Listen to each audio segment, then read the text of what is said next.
Buenos días, estimados estudiantes de segundo de secundaria. Vamos a tratar sobre el tema de las reformas protestantes en el curso de Historia Universal. Comencemos. Reforma protestante. Este nombre o término tan peculiar, protestante, ya sabemos que viene de protestar, ¿ya? Ya sabemos que viene de rebelarse, ¿ya? ¿Por qué ocurre?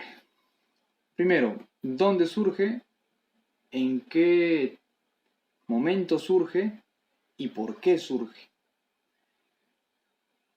No olvidemos que la Reforma Protestante es un movimiento religioso, ¿ya? Surge en el siglo XVI en Alemania.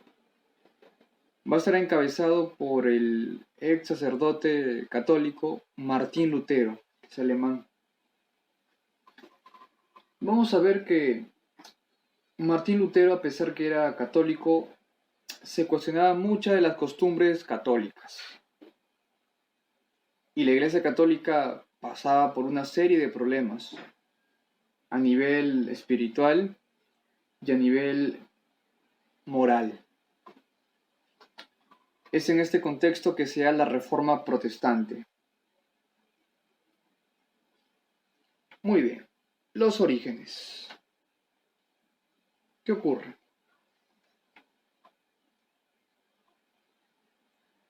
A ver, la Iglesia Católica desde la Edad Media tenía muchos vicios. No tanto por la enseñanza, sino por las costumbres de las autoridades que recaía el peso de la Iglesia Católica. Por ejemplo, ¿qué problemas desde la Edad Media se arrastró? Como tenemos que el alto clero vivía en la opulencia. Había pobreza a su alrededor, pero el alto clero se hacía de la vista gorda. No le interesaba, solo veían sus intereses personales. Y como se dice, lo que profesaban solo quedaba en escrituras, solo quedaba en papel. En la práctica no profesaban esa fe, no profesaban el espíritu solidario. ¿Ya? Simplemente llegaban a ocupar un cargo jerárquico muy alto y se beneficiaban de ello, es lo que buscaban. El pueblo pasaba hambre y el alto clero se la pasaba de lo mejor. Otro problema, el clero tenía poca preparación, poca formación, me refiero a formación académica. Muchos de los cargos eclesiásticos se compraban. O sea, no era necesario tener fe, no era necesario conocer, como se dice, la Biblia, al revés del derecho, no era necesario. Si tú tenías dinero, podías comprar cargos eclesiásticos. O sea, no interesaba si había fe, eso es lo de menos. Si tenías dinero, podías acceder a un cargo eclesiástico. ¿Ya? Podías obtener todos los beneficios de ocupar un cargo eclesiástico. No hacía falta la fe. ¿Qué otro problema afrontaba la Iglesia Católica? Las indulgencias, por ejemplo. ¿Qué es una indulgencia? En pocas palabras, ¿qué es? La indulgencia es pago para que mi pecado sea borrado, para que perdone Dios mi pecado. De eso tratan las indulgencias. Esto se vivía y esto era parte de la crisis de la Iglesia Católica. Y había muchas personas que eran conscientes de lo que ocurría. Pero también había muchas personas que sabían lo que pasaba y no decían nada. No se rebelaban, no trataban de cambiar nada. No les convenía. Y también había rivalidades de opositores a la Iglesia Católica que lo único que buscaban era quedarse con los bienes de la Iglesia Católica. Había mucho personalismo, mucho individualismo. La fe estaba de lado. Lo que buscaba el alto clero era beneficiarse producto de la ingenuidad del pueblo, ¿ya? Era estafarlos. Las indulgencias es una estafa creada por un papa que representaba a la Iglesia Católica, ¿ya? Que simplemente para poder construir la Basílica de San Pedro, que está en el Vaticano, para poder construir ese lugar, no se puede negar que es muy bonito, muy grande, tuvo que generar dinero, tuvo que, como se dice, estafar al pueblo. Y como el pueblo católico era muy creyente, simplemente todo lo que decía el Papa le creía, compraba indulgencias. El pueblo fue estafado con las indulgencias. El Papa decía, tus pecados pueden ser perdonados, compra una indulgencia. Y los pecadores, los católicos pecadores, compraban. Y como cometían pecado cada cierto tiempo, era muy rentable.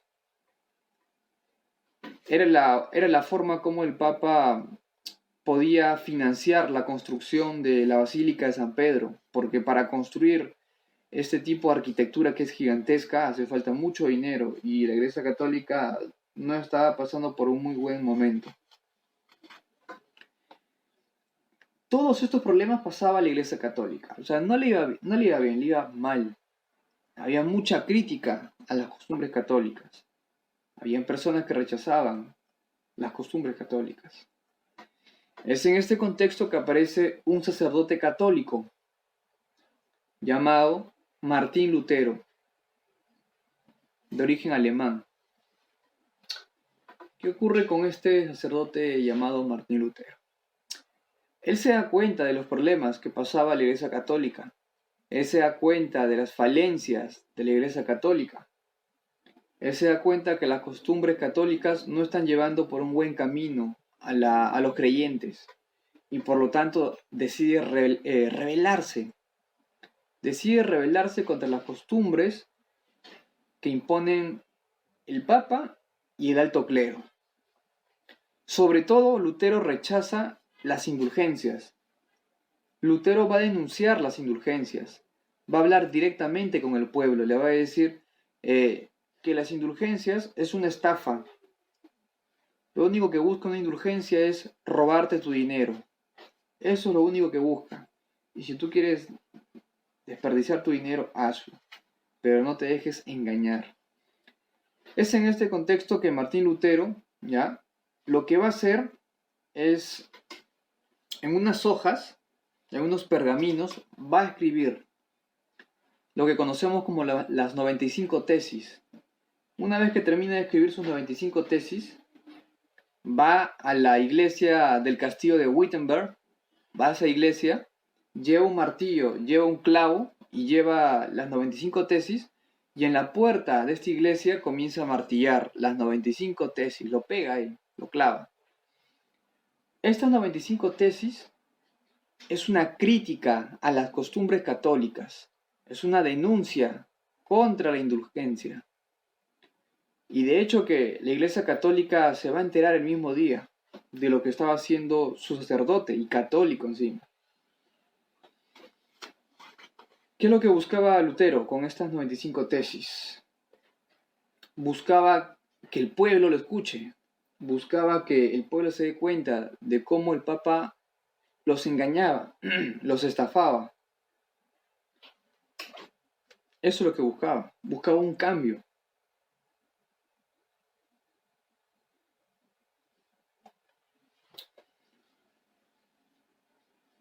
¿Qué ocurre? El Papa, el alto clero católico, manda llamar a Martín Lutero. Se va a dar la dieta de Worms, ¿ya? En esta dieta de Worms se van a reunir príncipes del circo. ¿Quién más va a estar en esta dieta de Worms? Va a estar el emperador Carlos V, ¿ya? Del CIR, no olvidemos. Y el acusado va a ser Martín Lutero. Se le va a pedir que Martín Lutero se retracte. O sea, el rey del CIR y los príncipes del CIR le van a pedir a Lutero que se retracte, que diga que se equivocó, que no era lo que él pensaba, que escucharon mal, que quiso decir otra cosa.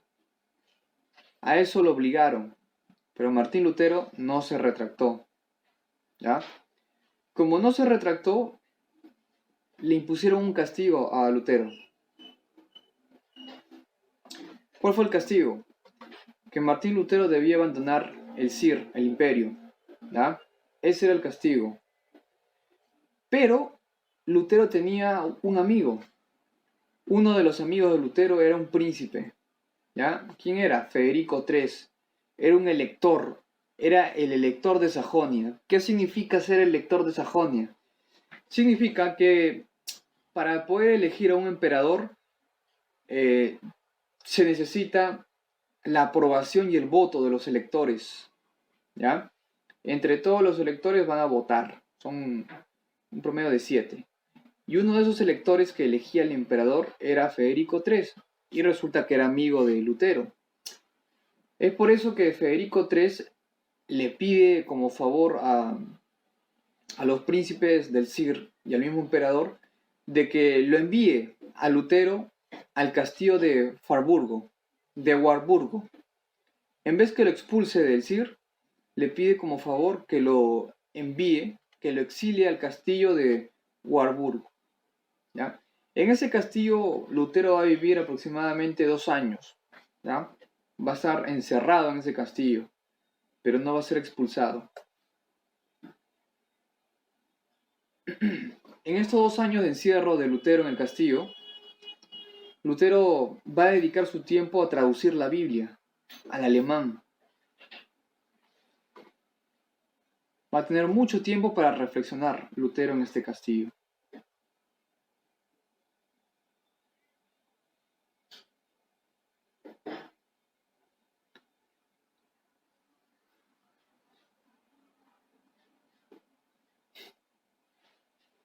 Pero ¿qué ocurre?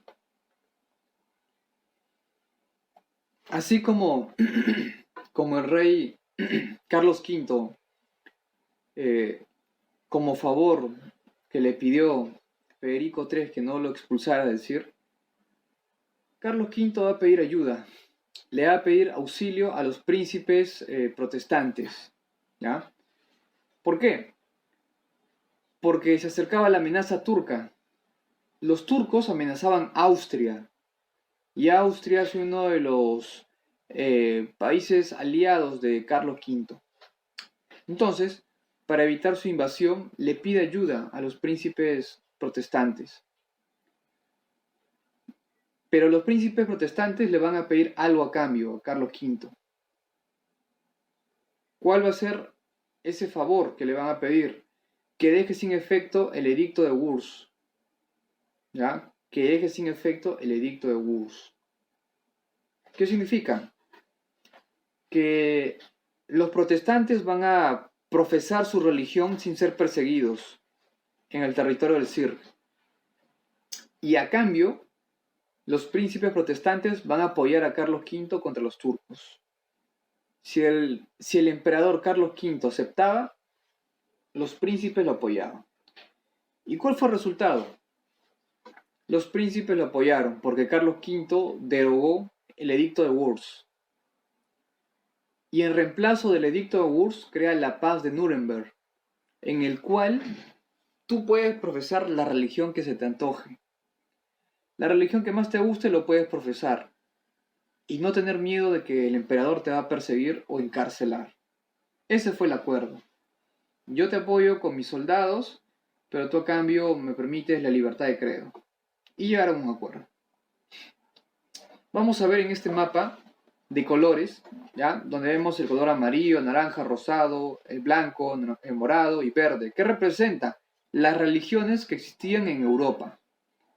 Vemos que la religión con más llegada, con más seguidores en Europa, es la religión católica. Vemos que está pintado de color amarillo gran parte de Europa. Bueno, salvo el Imperio Ruso, que abarca Europa y Asia. Vemos luego que en segundo lugar los luteranos ocupaban como la segunda religión con más seguidores en toda Europa. Los luteranos. Luego le van a seguir los calvinistas, los anglicanos, los ortodoxos en un menor grupo. Pero fuera de Europa, en Asia, en África, los que poseían mayor seguidores, mayor adeptos a esta religión eran los musulmanes. La religión islámica es la religión con más seguidores en este contexto, que abarca Asia, que abarca África y hasta abarca una pequeña parte de Europa. ¿Cuáles eran las prácticas y las creencias de por qué Lutero agarra su martillo, agarra su clavo y agarra sus pergaminos y pone en la puerta en esta iglesia? Las famosas 95 tesis. A ver, uno de los tantos escritos que están en las 95 tesis, por ejemplo.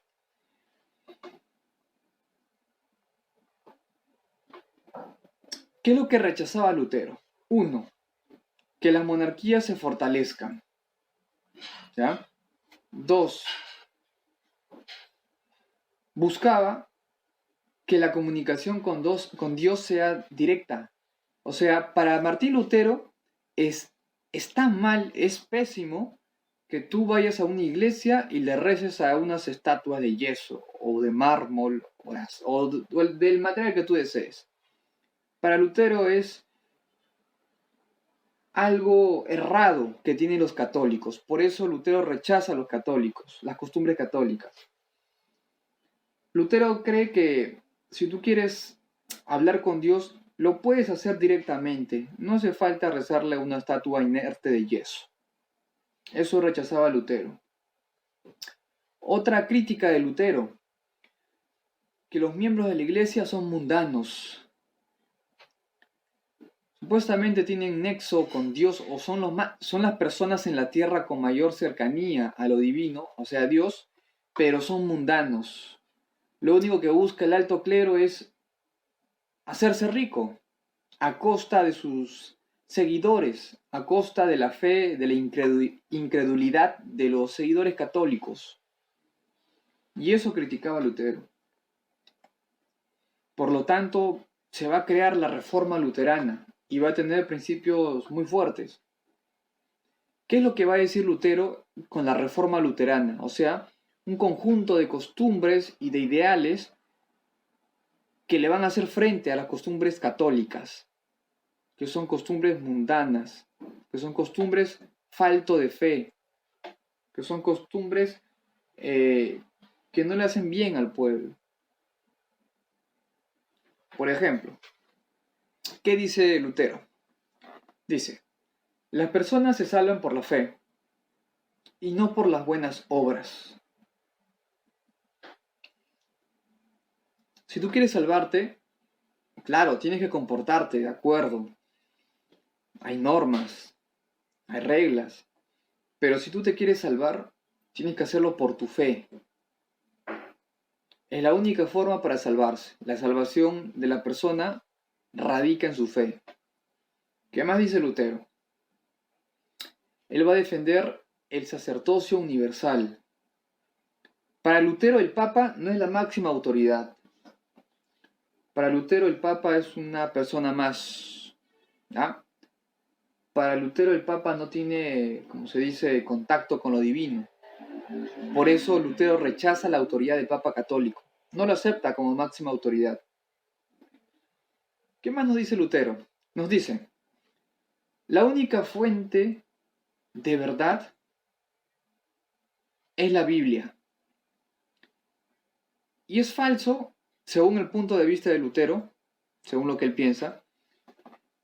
Él cree que la Biblia lo puede leer cualquiera que conozca el idioma en el cual está escrito la Biblia. Cualquiera que sepa leer puede interpretar la Biblia. No hace falta que seas católico, No hace falta que seas el Papa para interpretar y conocer la Biblia. Simplemente hace falta voluntad, tener fe y conocer el idioma. Así que para leer la Biblia no tienes que ser sacerdote.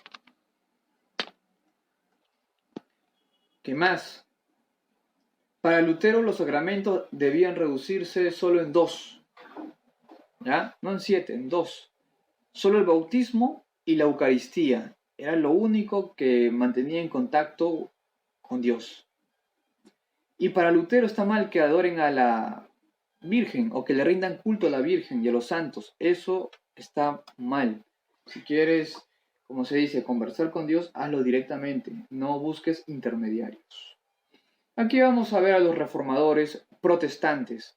Tenemos a Martín Lutero, a Juan Calvino, a Zwinglio, en lo que vendría a ser Inglaterra, a Menno Simons, ¿ya? Tenemos a Enrique VIII, rey de Inglaterra.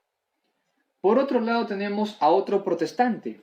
Ya hemos visto al fundador, el que va a tener mayor, como se dice, pegada, mayores seguidores en Europa. Pero ahora vamos a ver al segundo, con más seguidores, Juan Calvino, ¿ya? Juan Calvino no era alemán, Juan Calvino es francés. ¿Qué ocurre con él? Juan Calvino también sigue algunas enseñanzas de Lutero, ¿ya? Pero Juan Calvino es más radical que Lutero. Para Juan Calvino, ¿ya? Tú debías tener costumbres muy sólidas.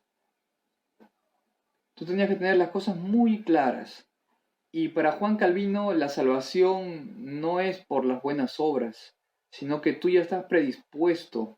O sea, para Juan Calvino, según su forma de pensar de Juan Calvino, las personas desde el nacimiento ya están pronosticadas, ya están predestinadas a salvarse o no. O sea, tú no puedes hacer nada para cambiar tu destino. Tú ya eres elegido desde el nacimiento. Si eres pecador o no, si te vas a salvar o no. Por ejemplo, lo que acabo de explicar, la predestinación. Según Juan Calvino, Dios ya ha elegido quiénes se van a salvar y quiénes están condenados. Hagas lo que hagas, no puedes hacer nada. ¿Ya? Es una visión, como se dice, negativa. Es más radical que Lutero. Lutero es el punto medio. Juan Calvino es el extremo.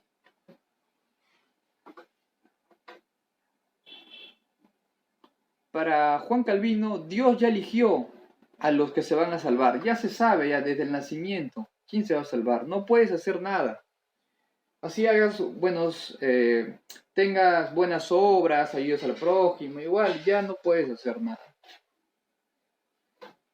Y es más, Juan Calvino habla acerca de la doble predestinación. Una predestinación, o sea, que todos estamos elegidos, quienes estamos condenados o no. Pero también hay una doble predestinación. ¿Ya? Lo acabo de explicar. Los salvos y los reprobos. ¿Ya? Solo unos cuantos se salvan y los demás están condenados. Esto ya, como se dice, el extremo. ¿Qué dice? A ver, ¿qué dice la doble predestinación? Para glorificar a Dios hay que trabajar y mucho.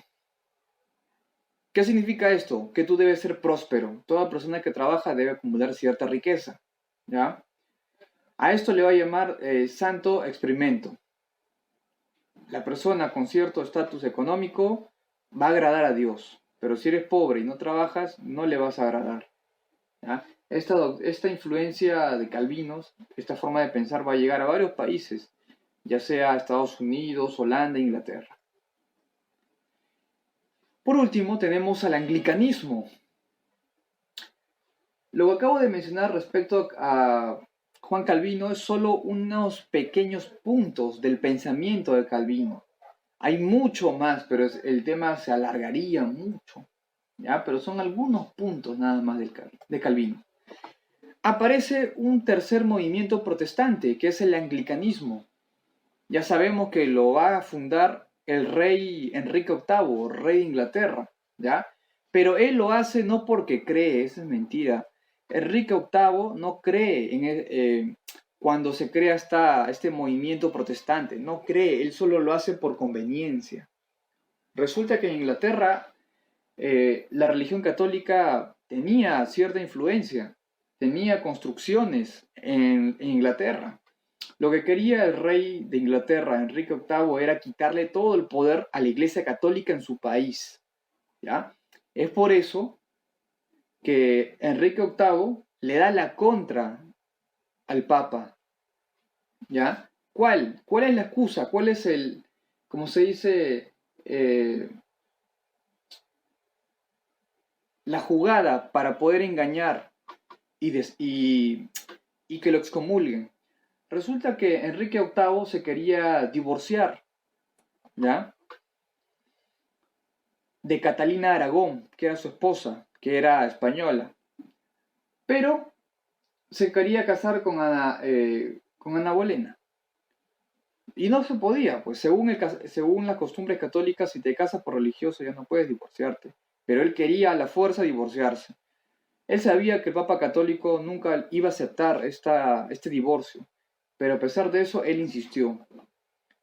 Y le dio un ultimátum Enrique VIII al Papa, que si no lo divorciaba, él iba a tomar todas las posesiones de la Iglesia Católica en Inglaterra. El Papa, como se dice, no aceptó divorciarlos y lo excomulgó.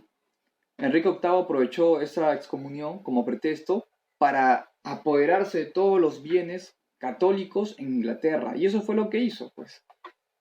Se apropió todos los bienes de la Iglesia Católica en Inglaterra y creó el Acta de Supremacía. El Acta de Supremacía es un documento en el cual dice que a partir de ahora la máxima autoridad sobre la Iglesia en Inglaterra es Enrique VIII, o sea, el rey de Inglaterra. Y el Papa Católico no tiene nada que ver en Inglaterra. Con eso le quitó todo el poder a la Iglesia Católica. Y vamos a ver en el siguiente tema que la Iglesia Católica no se va a quedar de brazos cruzados. Lo que hicieron los protestantes no se puede quedar sin una reacción católica. Y vamos a ver que va a aparecer la contrarreforma o la reforma católica. Ante una acción protestante hay una reacción católica.